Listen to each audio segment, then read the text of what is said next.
안녕하세요. 글 쓰는 작가 베스입니다. 혹시 시니어 그림책 들어보셨나요? 오늘 소개해드릴 책은 복순의 꿈은 배우였다입니다.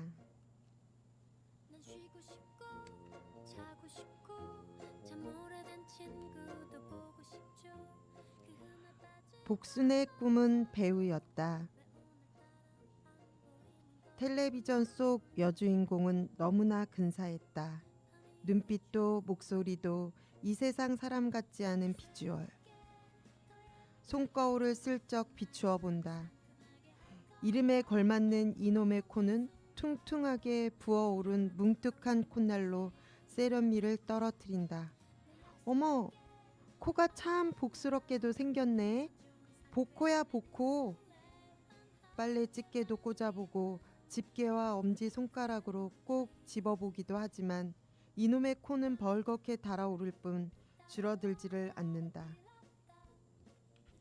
눈을 질끈 감고 드라마 속 주인공의 대사를 따라해 본다. 안 돼요. 우리 준영이만은 당신이 무슨 권리로 이제 와서 이 생명 다 바쳐서 죽어도 사랑했고. 복수는 안방으로 달려가 장롱을 뒤적거린다. 엄마가 외출할 때만 하는 스카프. 얼굴에 가득 감으니 괜찮은 듯하다. 이참에 아빠의 바바리까지? 순간 엄한 아버지의 얼굴이 떠오른다. 짧은 치마도 파마도 진한 립스틱 모두 턱도 없는 무서운 아버지는 여자는 조신있게 잘 있다가 시집 잘 가면 되는겨. 접시랑 여자는 밖으로 나가면 다 깨지는겨. 배우가 되고 싶다고 말했다가는 머리를 박박 깎여서 쫓아내거나 가둬두실 게 뻔한 일이라 입도 뻥끗할 수 없었다. 응애 응애.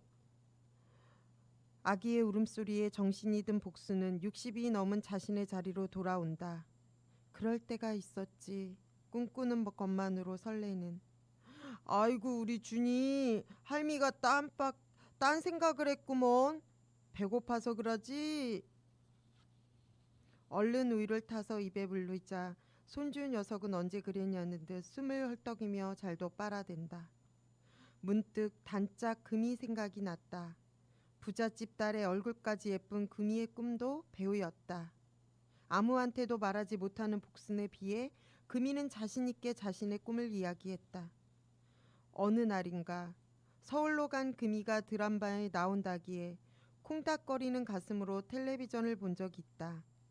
금이는 공장에 다니는 주인공 친구 역할로 옆모습만 조금 보인 채 사라졌다. 은근 셈이 났는지 허탈감과 안도감에 한참을 웃었다. 한편으론 오랜 꿈을 접는 계기가 되었었지. 저리 예쁜 금이도 주인공은커녕 저 모양인디 자신은 턱도 없으리라는 것을 모를 리 없었다. 김서방이 빨리 와야 문화센터 수업에 맞춰서 갈 수 있는디. 살짝 잠이 든 손주를 누인 복수는 꽃단장을 한다. 아이고 장모님, 제가 좀 늦었죠? 죄송해요. 괜찮여. 이제 나가면 딱 맞아. 오늘도 고생했네. 준이 자니께 어여 저녁 먹게. 아직 바람이 차가웠지만 복수는 얇은 연두색 코트를 입고 나섰다. 유독 자신에게는 인색한 복순이 몇 해 전 크게 마음먹고 산 코트였다. 안녕하세요. 소나기 만든 윤정우 감독이라고 합니다. 오메, 내가 좋아하는 드라마인디. 감독은 멋진 허우대만큼이나 말도 잘했다. 수업을 마치고 나오는데 윤정우 감독이 복순을 불렀다. 저기 여사님, 혹시 광고 출연하실 생각 없으세요? 제 친구가 홈쇼핑 감독인데 시니어 모델이 필요해서요. 네? 지가요? 지같이 평범한 사람도 할 수 있을까요? 그럼요. 인상이 너무 좋으세요. 아까 보니 수업도 제일 열심히 들으시던데. 어유 지야 좋지만 누가 되면 어쩌지요? 아닙니다. 시청자들에게 호감을 주는 인상이면 됩니다. 음식도 맛있게 잘 드실 것 같아서요. 으이구, 복스러운 코담으로 제일 싫어하는 말이 잘 먹게 생겼다는 건디. 저 양반이 정말.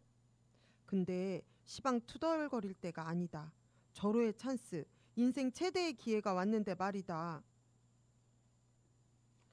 집에 어떻게 갔는지 모르게 돌아오면서 복수는 중얼거렸다. 그래, 이 코트를 입길 잘했지. 오늘은 왠지 그러고 싶더라니.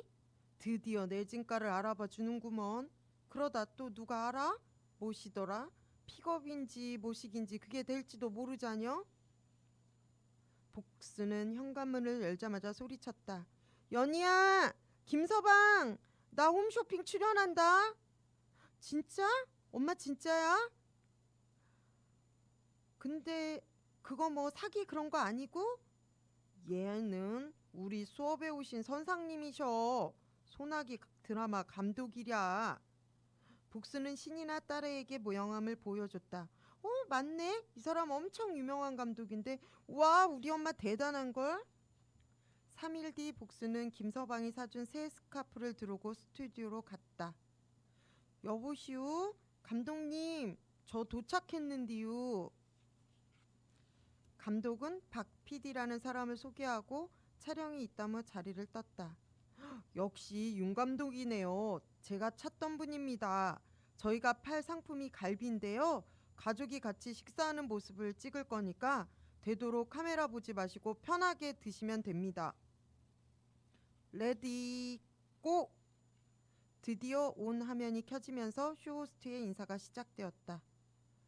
카메라는 돌아가고 복스는 열심히 LA 갈비를 뜯었다.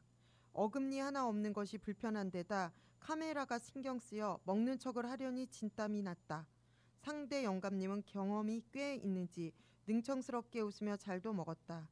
손주역의 아이도 며느리도 마찬가지라 복수는 더 위축되었다. 내가 다시 LA 갈비를 먹으면 성을 간다.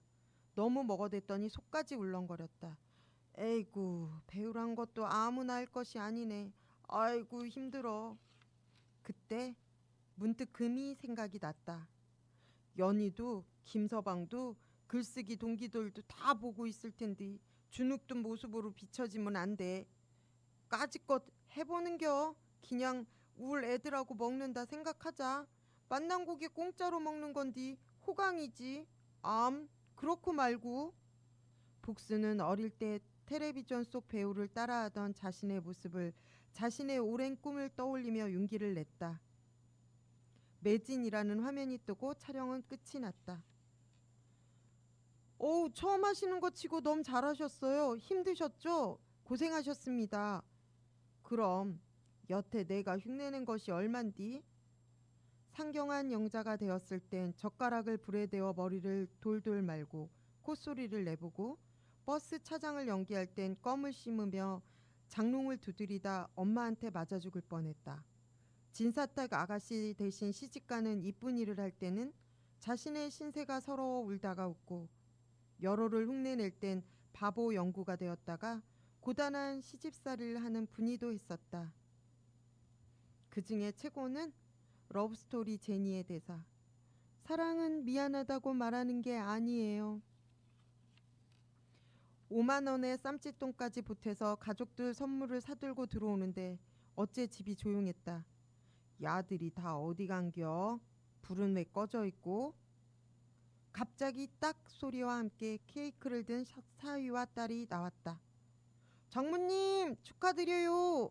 아까 방송분이 잘하시던데요. 드디어 꿈을 이루셨네요. 하하하. 엄마 축하해. 미리 사인 받아야 하는 거 아니야?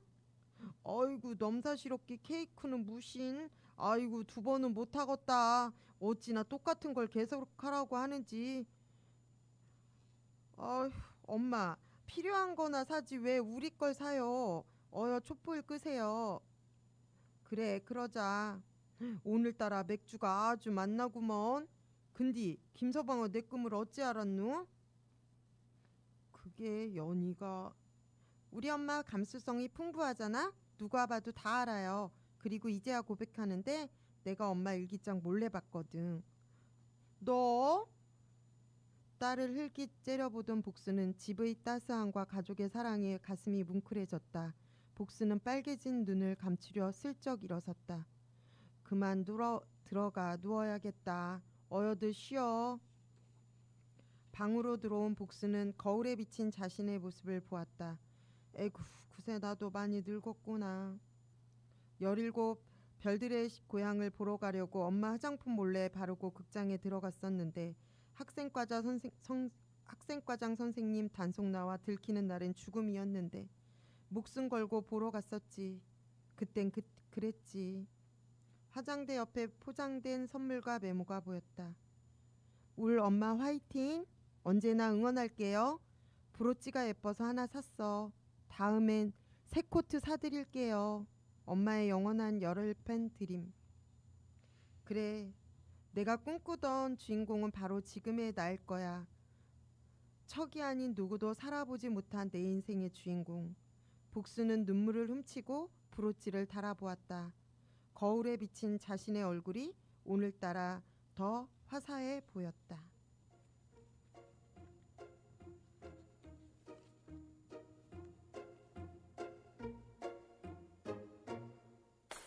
또 아침이 오는 그 소리에 난 놀란 듯이 바빠져야 하겠죠.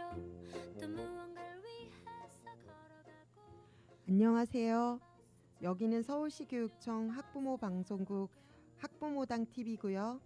저는 오늘 진행을 맡은 베스입니다. 학부모당 TV는 학부모와의 소통 활성화 및 공감과 협력을 목적으로 여러분과 함께 만들어가는 방송입니다. 세상을 거꾸로 사는 분들이 있습니다. 80이 되어서야 글을 배우고 대회에서 수상까지 하는 어르신들도 있고 시니어 모델에 도전하기도 하고 오랜 배우 생활 끝에 오스카상을 거머쥔 여배우, 인기 있는 할머니 크리에이터도 있습니다. 어려선 가난해서 못 배우고 성인이 되어선 직장 다니고 돈 버느라 바쁘고 결혼해선 아이들 키우느라 놓쳐버린 시간들. 오늘은 곧 우리도 맞이하게 될 시니어 세대에 대해 이야기해볼까 합니다. 오늘 저와 함께 해주실 미꾸리님, 복순의 꿈은 배우였다 어떠셨나요? 혹시 복순의 연두색 코트처럼 나만의 이템이 있으신가요? 네, 안녕하세요. 미꾸리입니다. 저도 선생님 덕분에 시니어 동화책이라는 걸 알게 되었고요. 시니어 그림책이라는 걸 알게 되었고요. 선생님 책을 읽어봤는데 정말 저는 되게 감동적이었어요. 제가 감사합니다. 아직 시니어라고 생각 안 하거든요. 그래도 저희 또래가 읽어도 될 만큼 내용이 좋았고요. 어른들이 그림책을 접할 수 있는 기회가 있어서 되게 좋았던 것 같아요. 네. 감사합니다.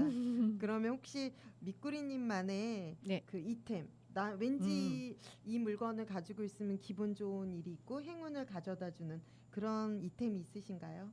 네, 이 노트북입니다. 아, 네, 어제가 제 생일이었거든요. 네네. 누가 이 노트북을 저에게 선물했을까요? 까요? 신랑분? 아니요, 바로 접니다. 아, 네, 사실 결혼 전에는 제가 조금 미니 얼리 어댑터였어요. 그래서 이제 새로운 IT 기기가 저를 좀 돋보이게 한다고 생각을 했거든요. 근데 결혼을 하고 나니까 아이들한테 쓸 돈이 너무 많아서 나한테 쓸 돈이 없더라고요. 네, 근데 이제 줌으로 수업을 하다 보니까 노트북이 조금만 더 좋았으면, 성능이 이게 더 있었으면 이렇게 생각을 했고, 마침 아이들이 제 기존 컴퓨터에다가 요구르트를 조금 쏟아서 키보드가 좀 뻑뻑하더라고요. 그래서 올해 제 생일 선물로 제가 이 노트북을 선물하고 이게 바로 이템이 되었답니다. 생일 축하드립니다. 그러면 미꾸리님은 복순이처럼 꿈이 있으셨나요? 네, 저는 초등학교 2학년 때부터 작가였어요. 네. 그래서 글을 꾸준하게 썼고 책도 많이 읽었는데 사실 아빠 영향도 좀 있었던 것 같아요. 아빠가 그러니까 감리 쪽이시긴 했는데 고등학교 때부터 문학 소년이어가지고 뭐 글을 남자들끼리 뭐 동아리를 만들어서 글을 쓰고 하셨더라고요.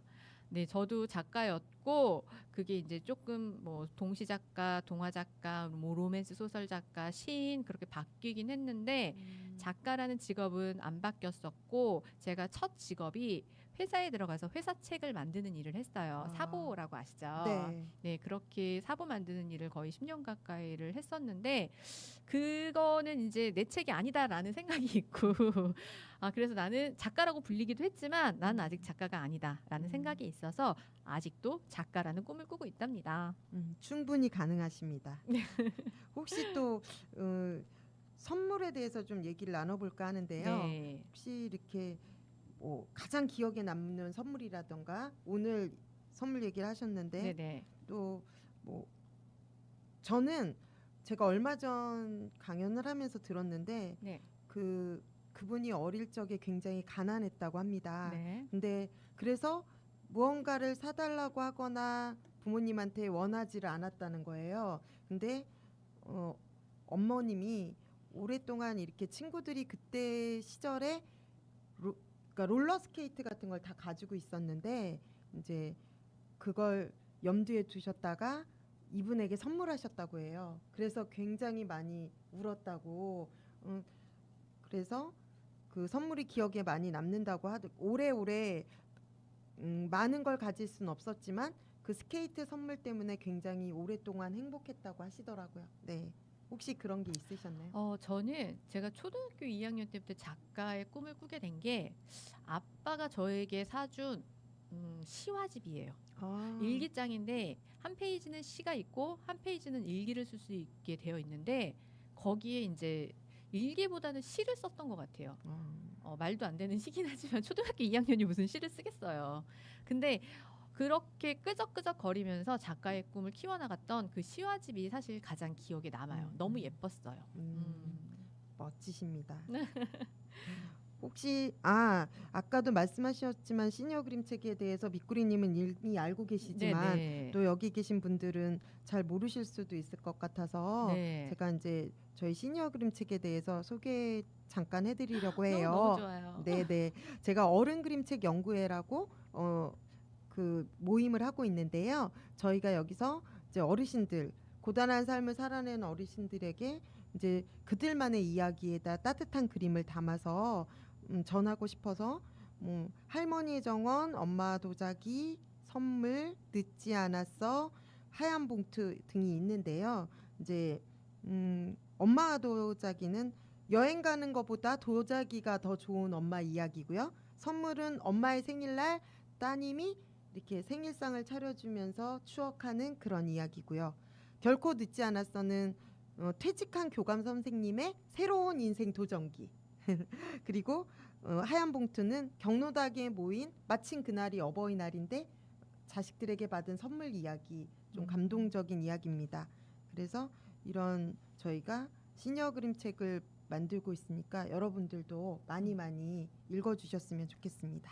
네, 저도 이제 강남 노인복지관에 이제 아는 사회복지사가 있어서 시니어 그림책이라는 게 있대. 그리고 이제 소개를 해드렸더니 깜짝 모르시더라고요. 노인복지관에서 근무하시는데 몰라요. 그래서 깜짝 놀라시면서 그럼 시리즈별로 다 구입을 하시겠대요.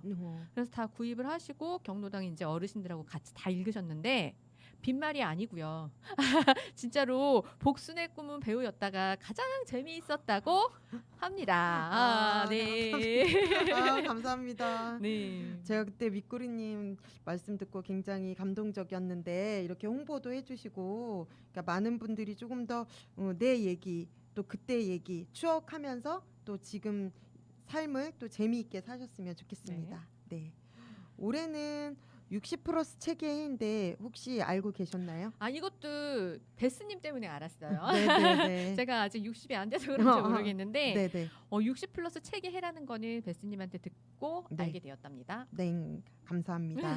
문화체육관광부는 초고령 사회 진입을 앞두고 고령 인구 증가에 맞는 독서 환경 조성과 독서 활동을 지원하기 위해 민간 단체와 협력해서 2021 60+ 추진 체계해 사업을 추진하고 있습니다. 지난해는 청소년 체계해였어요. 그래서 먼저 그 내용을 자료 화면으로 보시겠습니다. 60+ 체계해가 무엇이냐 하고 보시면 저기 모양도요. 그 안경 모양으로 했었는데요. 앞에 모양. 예. 그 체계해라는 것은 그 안경 모양으로 해서 지금 디자인 있잖아요. 62에다가 그 모양이 안경 모양으로 넣어서 만들었고요. 그러네. 네. 그래서 고령층의 참여 공모형 사업부터 독서 복지 관련 사업, 고령층 독서의 저변을 넓히는 사업 등이 다양하게 펼쳐집니다. 네. 전화로 책 읽어드립니다는 신체적, 환경적 요인으로 인해 책을 읽기 어려운 환경에 놓인 60+ 세대에게 전화로 책을 읽어주며 심리적 안정과 사회적 교류를 꾀하는 사업입니다. 지자체 3곳을 선정해 낭독 활동가들이 어르신들에게 비대면으로 책을 읽어줍니다. 그리고 60+ 세대가 60+ 글자로 건네는 책 이야기는 60대 이상 고령자가 60글자 이상의 독후감을 쓰는 공모전으로 카카오톡 등 60+ 세대에게 익숙한 매체를 통해 참여할 수 있도록 할 예정입니다. 또 100세 인생 내 인생의 책은 요양원, 노인정 등 노인 관련 기관으로 직접 찾아가 어르신의 삶에서 의미 깊었던 책 한 권을 소개받는 행사로 유튜브 채널을 통해 공개합니다. 소개된 책은 60+ 체계의 누리집에서도 확인하실 수 있습니다. 또 60세대의 도서관 이용을 지원하는 60+ 책 마실 가세는 어르신들이 책을 매개로 도서관에서 놀며 즐기는 독서 입문 문화 프로그램입니다. 전국 10개 도서관을 모집해 큰 글자책 활용 프로그램, 조손이 함께 도서관에 방문하는 프로그램 등 다양한 60+ 맞춤 독서 문화 프로그램을 지원합니다. 우수 도서관 프로그램을 발굴하고 시상해 어르신 독서에 대한 대중의 관심도 이끌어낼 예정입니다. 60+ 세대가 직접 글을 쓰고 작가가 되어보는 작가와 함께하는 행복 학교도 운영합니다. 현재 활동 중인 작가들이 60+ 세대를 대상으로 생활 글쓰기, 동화책 만들기, 생애사 쓰기 등 3개 과정을 운영하면서 어르신의 경험과 기억을 책으로 엮어냅니다.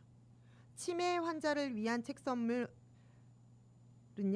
치매 안심센터가 있는 병원 2곳에서 그림책, 전래동화, 큰 글자책 등 2권씩을 선물합니다.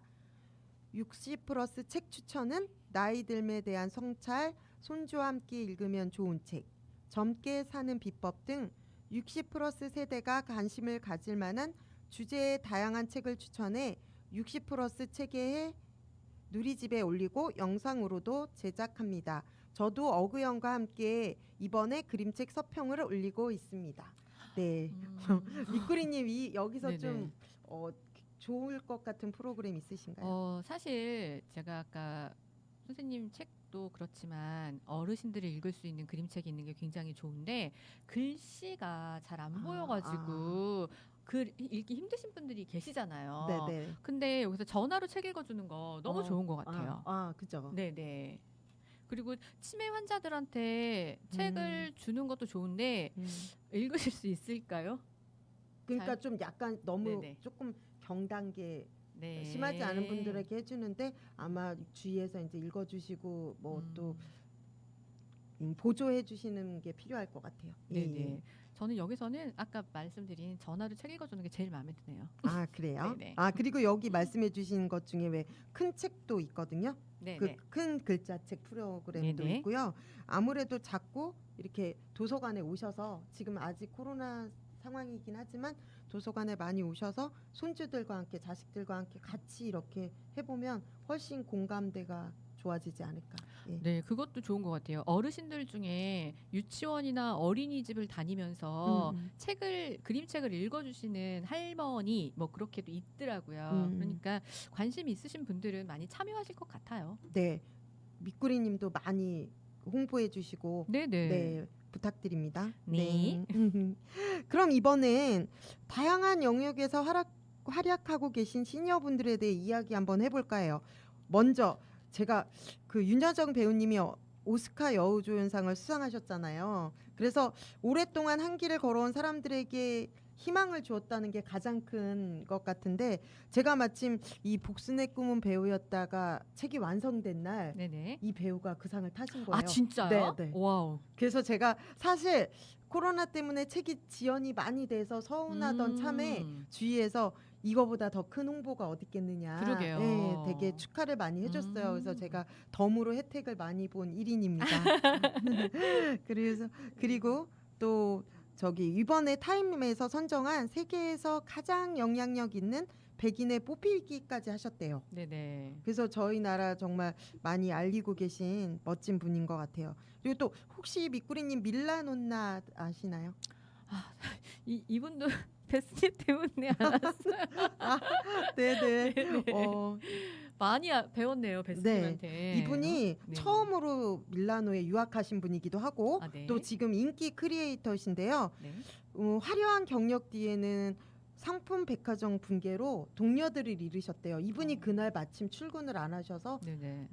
살아남게 되었는데 그때부터는 내가 살아남은 이유가 있을 것이다. 지금부터 내가 어떻게 앞으로의 생을 살아야 될까라고 하셔서 젊은이들과도 공유하고 또 봉사도 하고 싶으셔서 이렇게 크리에이터 활동을 하고 계시다고 합니다. 그래서 우리가 왜 8인형 김지영처럼 네네. 52년생 장명숙이라고 본인을 소개하신대요. 그래서 네네. 나는 상큼한 할머니로 남고 싶다.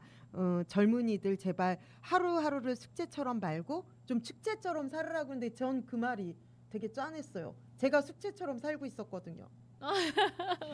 네, 그래서 굉장히 좋았고 또 이 배우 박이나님은 나빌레라에서 알츠하이머를 앓고 있지만 70세에 발레에 도전하는 덕추를 연기했는데요. 네네. 그러니까 이게 몸이 점점 굳어가니까 또 기억도 잃어가니까 네. 조금 더 할 수 있을 시간에 그리고 이 배우가 직접 6개월 동안 음. 발레를 배우셨대요. 대단하네요. 네.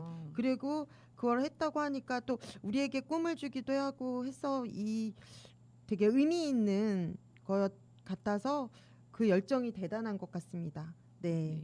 그리고 이 김덕출 할아버지는요. 김칠두 할아버지는 시니어 모델이 되셨는데요. 이분은 원래 순댓국 그 가게를 운영하시다가 네. 따님의 권유로 딸을 잘 예, 두셨네. 예. 원래 좀 패션, 그러니까 저렇게 머리가 길고 수염이 길었던 음. 이유가 그 장사를 하고 계시니까 시간이 없어서 머리를 자르실 시간도 수염을 깎을 시간도 없었는데 이게 오히려 이제 그 모델에 도전하는데 오히려 더 되게, 기회가 되셨고요. 맞아요. 예. 너무 멋있는 것 같아요. 네. 기존에 우리가 바라봤던 어르신들의 모습이 아니고 진짜 네. 새로운 형태의 시니어인 것 같아요. 네. 그리고 저 밑에 계신 여러 명의 그 시니어분들은 시니어의 BTS 아저씨즈라고 이분들은 목사님, 용접공, 네네. 화가 다양한 직업을 가졌대요. 그러니까 왜 목사님들은 항상 좀 단정한 옷차림, 용접공 하시는 분은 항상 뭐 이거 작업복 네네. 이런 것만 입으시다가 모델을 하시면서 이렇게 다양하게 멋도 내보고 이렇게 다양한 옷을 입어서 너무 좋다고 하는데 이번에 올해 K 모델 어워즈 신인 모델상을 수상하셨다고 합니다. 와. 지금 이분들 정말 어마어마하시죠? 그러니까요. 나이가 이제 60, 70 넘으신 분들인데 네. 신인 모델상을 수상했다니 그 감회가 굉장히 새로울 것 같아요. 네.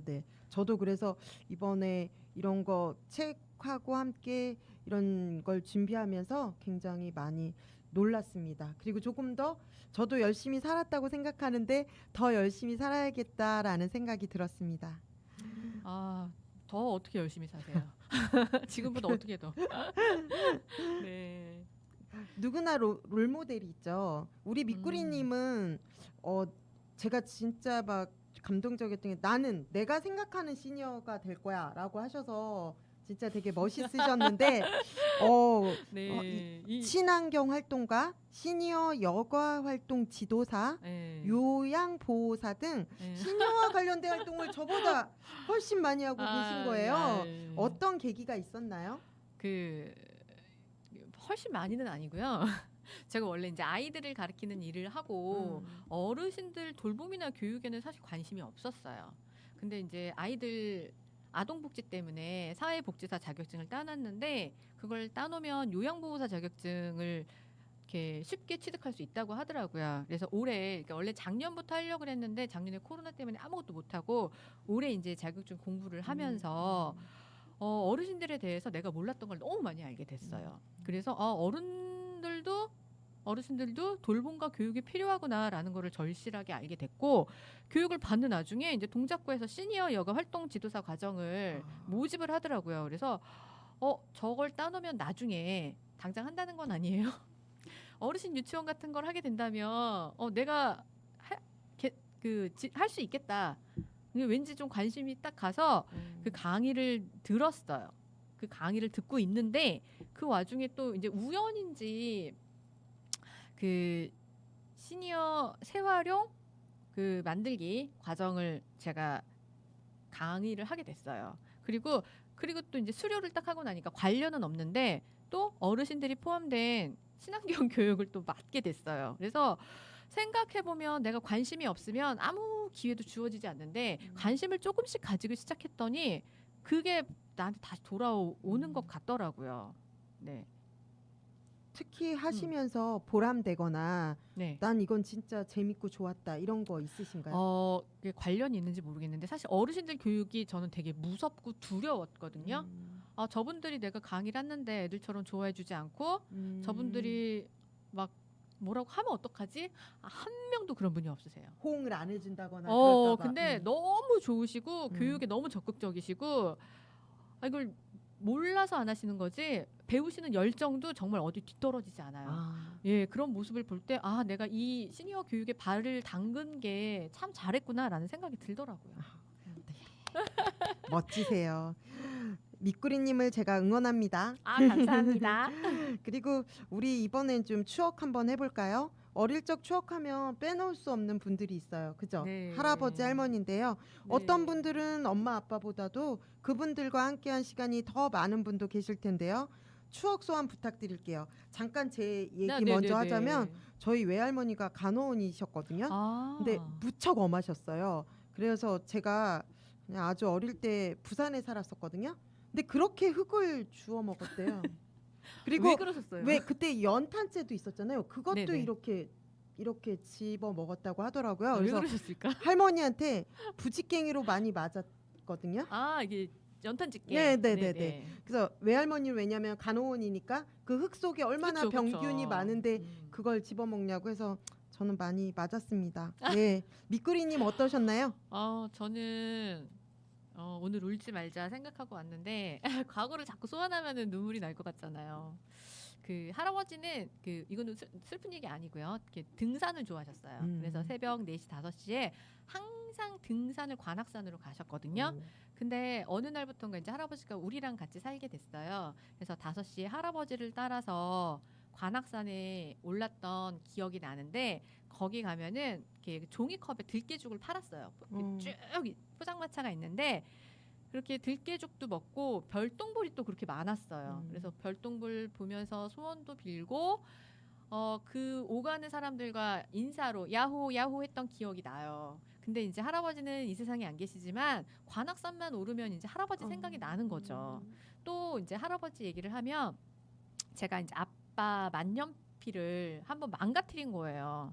그래서 엄청 혼났는데 할아버지가 이렇게 주머니에서 5,000원을 꺼내서 주시더라고요. 그러면서 만년필이 그렇게 갖고 싶었냐고 이거 가지고 가서 사라고. 근데 사실 만년필이 5,000원 넘긴 하거든요. 그때도. 근데 할아버지가 주신 그 5,000원이 너무 소중했고 사실 할아버지는 2대 독자인 오빠를 굉장히 좋아하시고 나는 별로 안 좋아하는 줄 알았는데 찬찬히 생각해 보니까 할아버지도 저에게 굉장히 많이 좋은 추억을 만들어 주셨던 것 같아요. 저도 왠지 앞으로 관악산 하면 네. 저는 외할머니는 무서웠지만 또 엄마의 고모 할머니가 계셨는데 엄마의 고모 할머니요? 예, 엄마한테 고모. 엄마한테 고모인 고모 할머니. 네.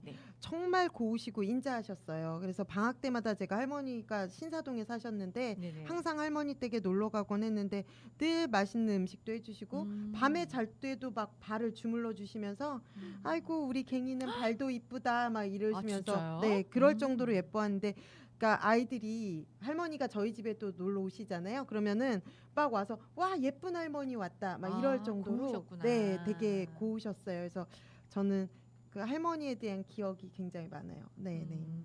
맞아요. 우리가 추억 속에 보면은 우리를 돌봐주셨던 뭐 친할머니나 외할머니도 있지만 그 외에 이제 사촌 할머니들도 꽤 계시는 것 같아요. 그렇죠. 네네. 더 가깝게 지낼 수도 있고. 네네. 이번엔 우리 학조부모에 대해 이야기 나눠볼까 합니다.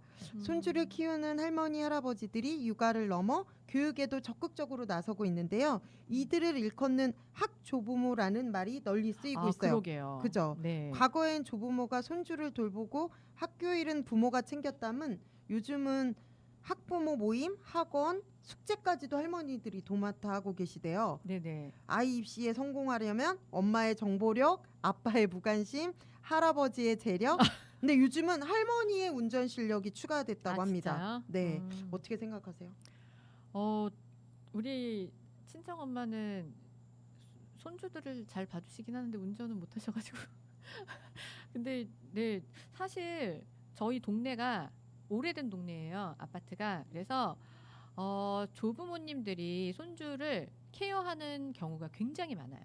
그래서 부모가 없다는 게 이제 아예 없는 게 아니라 직장에 나가 있다고 해도 아이들이 전혀 뭐 외롭다거나 따돌림을 당한다거나 그런 게 전혀 없어요. 할머니 할아버지들이 케어를 하고 있기 때문이지요. 요즘에는요, 뭐 네. 녹색 있잖아요. 네네. 녹색도 할머니 녹색 봉사단이 있고요. 상담도 학교 상담도 할머니들이 가시기도 예. 한대요. 저희 네. 학교는 그건 안 돼요. 아, 녹색은 엄마만. 할머니 할아버지는 안 되고 엄마는 아빠. 근데 그거 최근에 녹색은 할머니 봉사단으로 바뀌었어요. 아예. 맞아. 할머니 예, 봉사단. 그래서 이제 학교 학부모 학주부모의 의미가 아니고 그냥 그 관악구 동작구 거기에 이제 봉사단인 거죠. 네. 맞아요. 그래서 그렇지만 또 이렇게 하다 보니까 이런 상황 속에서 이 학조부모들도 손자와 교육 문제로 인해서 갈등도 겪고 아유, 고충이 많죠. 있잖아요. 네네. 그래서 조부모 참견 시점이라고 해서요. 네네. 부모 교육 전문가와 함께 다양한 사례를 통해서 조부모의 고민들을 살펴보고 해결책을 제시해주는 시간을 갖는다고 합니다. 네. 그래서 학조부모에 대한 또 지금 상황이 오프가 불가능하니까 교육 접근성과 편의성 제고를 위해서 온라인 콘텐츠 형태로 제공하고 편당 10분 내외의 스낵 콘텐츠 시리즈물로 구성했는데 좋네요. 예, 인터뷰나 영상통을 통해 고민을 제시하고 부모 교육 전문가들과 그게 해결책을 찾아보는데 대화 방식으로 하신대요. 그래서 프로그램이 총 6편인데요. 1강 역할에서는 시대 변화에 따른 조부모의 역할, 2강은 기질편, 손자녀 기질별 맞춤 양육 노하우, 3강에서는 습관편으로 손자녀 생활 습관 지도, 4강에선 소통편으로 손자녀와의 찰떡 대화의 기술, 5강 관계에는 손자녀 교육과 자녀와의 관계, 6강 자존감 편에서는 행복한 조부모가 되기 위한 자기 돌봄이라는 주제를 다룬다고 합니다. 네네. 미꾸리님은 이거에 대해서 뭐 또 첨가하거나 어떠세요? 역할에 대해서? 굉장히 좋은 것 같고 맨 마지막에 6강 네. 자존감 편 행복한 조부모가 되기 위한 자기 돌봄 이거 굉장히 중요한 것 같아요. 저도 친정엄마가 우리 아이들을 키워주셨거든요. 제가 직장 생활을 할 때 초등학교 1학년이었어요. 큰애가. 그래서 등교는 어떻게 제가 대략 시키고 가는데 학교 후엔 제가 케어할 수가 없어서 친정엄마가 거의 맡아서 해주셨는데 그게 참 고맙기는 고마운데 왜 이렇게 부딪히는 게 많은지 엄마한테 싫은 소리를 좀 많이 했던 것 같아요. 이건 그렇게 하면 안 돼. 애한테 그렇게 말하면 안 돼. 솔직히 엄마가 날 키웠잖아요. 나보다 더 경력자인데도 불구하고 엄마 그렇게 하면 안 된다라는 말을 너무 많이 했던 것 같고 화도 조금 많이 낸 좀 못된 딸인 것 같아요. 그래서 좀 미안하고 그러면서도 오늘도 부탁하고 나왔답니다. 저는 조부모가 손주들을 돌보고 케어하고 초등학교 생활에 관여하는 게 어쩌면은 사회적 그리고 시기적으로 당연한 게 아닐까라는 생각이 듭니다. 네. 그죠. 그래서 제 친구가 예전에 아이가 둘인데 큰애는 시어머니께 작은 애는 친정 어머니께 그 산후 산후 네, 조리를 깜짝이야. 네네. 했는데요. 그 오히려 시어머니가 훨씬 편했다고 하더라고요. 그러니까 우리가 어쩌면 우린 미꾸리 쌤도 저도 딸이잖아요. 네네. 그러니까 어떤 친정 엄마에 대해서 너무 편하고 좋으니까 이제 조금 더 많이 서운해하고 그죠? 더 많이 부딪히고 네네. 그럴 수 있지 않을까 그런 생각이 들었습니다. 맞아요. 시어머니한테는 그래도 어느 정도 예의를 갖추는데 음. 친정엄마한테는 예의를 조금 덜 갖추는 것 같아요. 맞아요. 반성합니다. 그럼 이번에 우리 주변에 소외되고 네. 고립된 노인분들도 많습니다. 맞아요. 얼마 전 제가 가난의 문법이란 책을 읽었어요. 도시에서 폐지, 즉 재활용품을 줍는 노인들의 이야기거든요. IMF 금융위기를 거친 현대사를 거쳤지만 사회보험에서 제외된 4, 5년생 윤영자라는 가상인물을 통해 가지고 노인들의 사각지대와 또 그것을 용인한 사회 시스템을 보여주는데요. 저는 이 책을 읽으면서 이렇게 왜 우리가 흔히 왜 이렇게 그 신문이나 폐지 줍는 노인분들 주위에 많잖아요. 네네. 근데 그분들이 오히려 뭐 원래부터 그런 생활을 했던 분들이 아니고요. 저희처럼 평범하고 네. 심지어 많은 교육을 받고 그랬는데 이제 자식들을 결혼시키고 키우고 하면서 재산 경제적인 것도 다 내어주신 거예요. 뭐 맞아요. 사위가 뭐 보증서서 잘못되면 또 내 집 팔아서 주고. 네. 그러다 보니까 이분들이 마지막에 할 수 있는 것들이 많지 않다 보니까 폐지를 지으시는데 저는 좀 충격적이었던 게 딸아이나 아들 집에서 다른 지역으로 멀리 가서 그렇죠. 그러니까 피해를 끼치지 않으려고. 맞아요. 그러니까 어르신들 생각은 그렇죠. 네. 어떠세요? 이 가난의 문법이란 저는 그 책을 읽지 않았지만 네. 지금 노인 인구가 늘어나고 있는 건 사실이잖아요. 그리고 우리는 노인이라고 안 하고 노약자라고 해요. 그럼 강자가 아니라 약자라는 것도 사실이거든요. 근데 요즘에는 솔직히 60, 70대는 노인이 아닌 거는 좀 있고요. 맞아요. 네, 젊어요. 신중년이라고 하잖아요. 맞아요. 근데